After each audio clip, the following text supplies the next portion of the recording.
Good morning students. आज का हमारा टॉपिक है टेम्परेचर। इसको हिंदी में हम ताप कहते हैं। देखिए, जो ताप है वो एक प्रकार का भौतिक कारक है।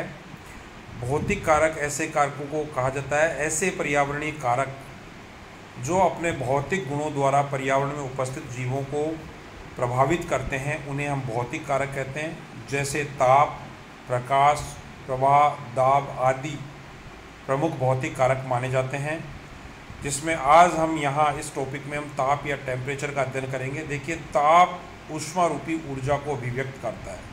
किसी भी वस्तु की गर्मी को उसका ताप कहते हैं। गर्मी का पैमाना ही तापक्रम या टेम्परेचर कहलाता है। तापमान को हम सामान्यतया फ़ारेनहाइट या फिर सेल्सियस डिग्री से हम प्रदर्शित करते हैं। साधारण तापमापी का प्रयोग तापक्रम मापने के लिए किया जाता है। वातावरण के समस्त जीव सूर्य की गर्मी प्राप्त करते हैं। जल का तापक्रम हम थर्मिस्टर से मापते हैं और मृदा का हम मृदा तापमापी से, एवं पौधों का ताप हम विद्युत युग्म यानी थर्मोकपल से हम मापते हैं या मापा जाता है। एक स्थान पर हमेशा एक ही निश्चित तापक्रम नहीं रहता है। तापक्रम की भिन्नता के आधार पर संपूर्ण पृथ्वी को हम निम्नांकित क्षेत्रों में विभक्त कर सकते हैं। सबसे पहले उच्च पर्वतीय क्षेत्र, हाई माउंटेन जोन।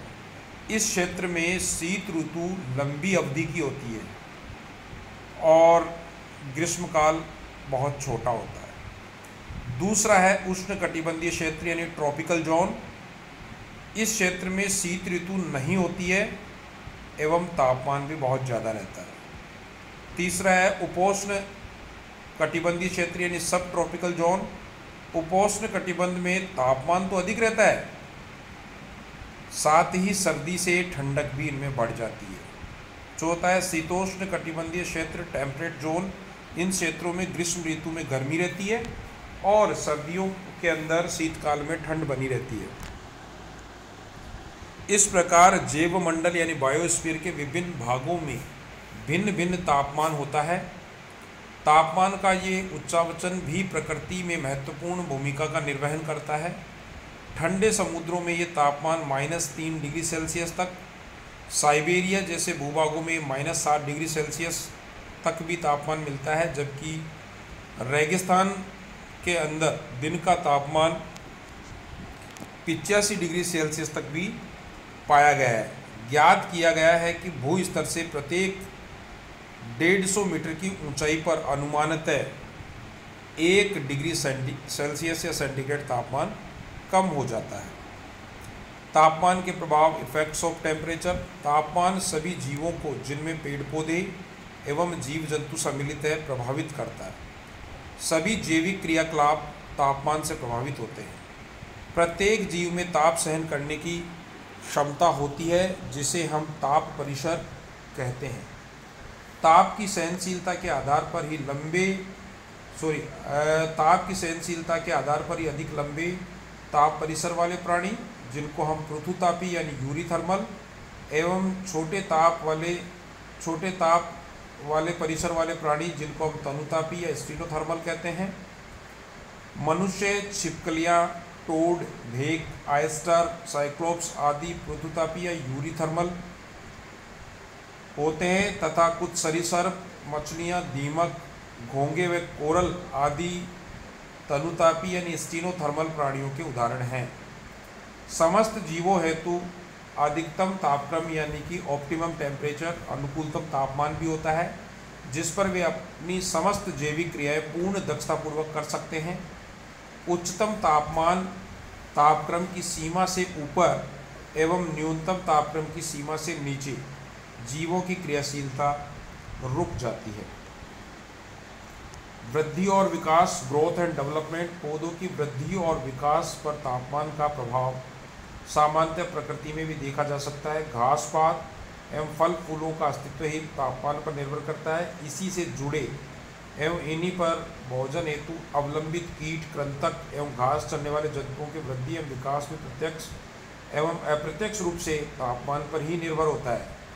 अनेक कीटों का जो जीवन चक्र है वो गर्म स्थानों पर मात्र 1 वर्ष में ही पूरा हो जाता है, जबकि ठंडे क्षेत्रों में इसे पूरा करने में जो है 2 वर्ष तक लग जाते हैं। मछलियों के अंडे 5 डिग्री सेल्सियस तापमान की तुलना में 15 डिग्री सेल्सियस तापमान पर लगभग 4 गुना अधिक तेजी से वृद्धि कर विकसित हो जाते हैं।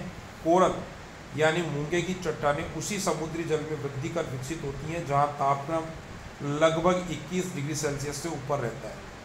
पौधों में स्तरण स्ट्रेटिफिकेशन, बसंतीकरण यानी वर्नेलाइजेशन एवं तापकालिता थर्मोपीरियडिज्म का सीधा संबंध तापक्रम से माना जाता है। ताप की पौधों के अवशोषण, एब्जॉर्प्शन एवं प्रकाश संश्लेषण यानी फोटोसिंथेसिस पर भी जो है महत्वपूर्ण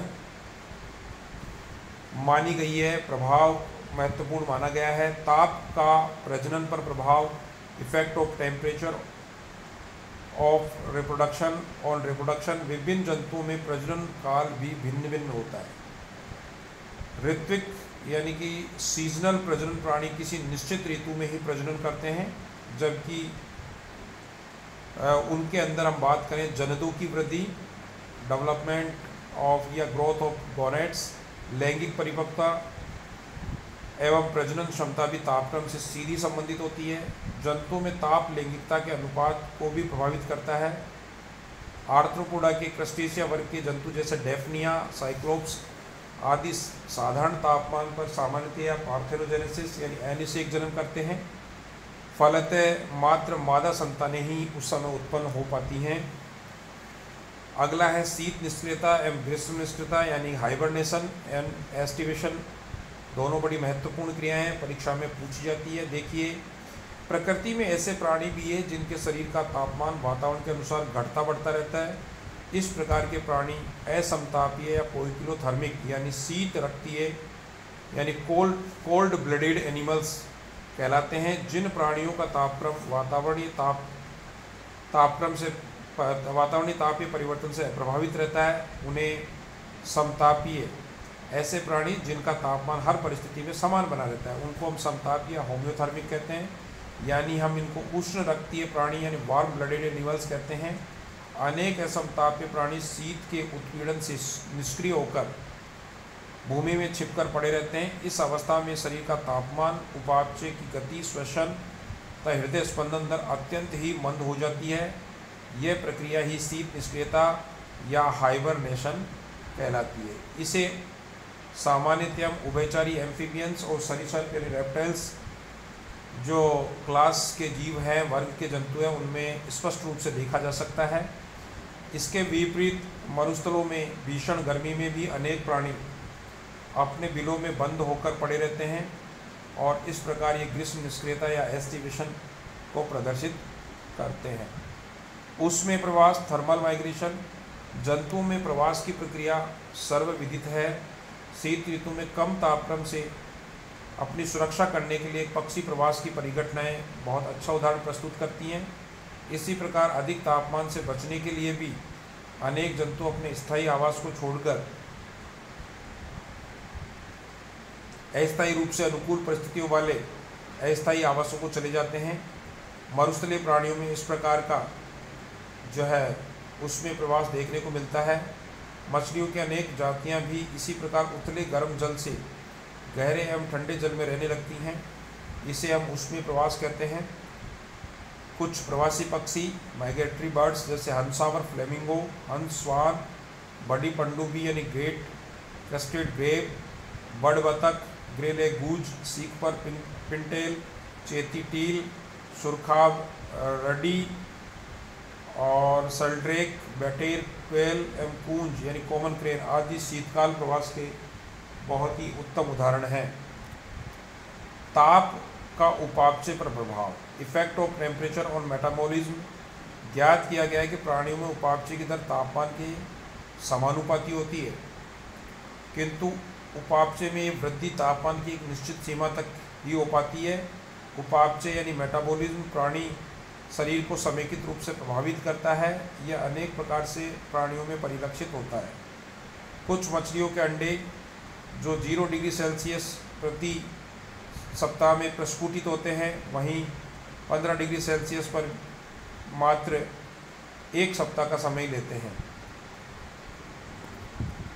इसी प्रकार देखिए आगे, ताप का प्रभाव जंतुओं के भौगोलिक वितरण पर भी स्पष्ट रूप से देखा जा सकता है।